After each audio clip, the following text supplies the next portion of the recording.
Mina olen Katariina ja ma mängin Eerika filmis Eerika sõbrannat Rutti. Palun, Eerika. Kui kaotad, teeme Elvasse kombinesoonivabriku. Minu nimi on Erki Laur ja minu tegelase nimi on Jüri Kalmus, Eerika esimene treener. Mis siin kallist on? Eks iga unistus maksab.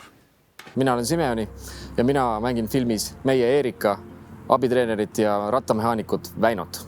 Eerika võidab teise sõidu ja nüüd ootab meid kolmas film. Rutt on hästi spontaanne, ta on tundlik ja ta on väga iseseisev naine.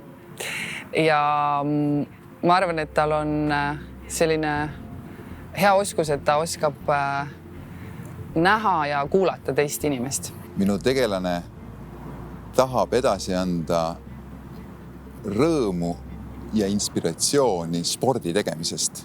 Väino on kirglik rattasportlane ikkagi, ise küll enam ei sõida, aga ta väga naudib suurvõistlusi ja selle nimel pingutamist, et sinna jõuda teistegagi.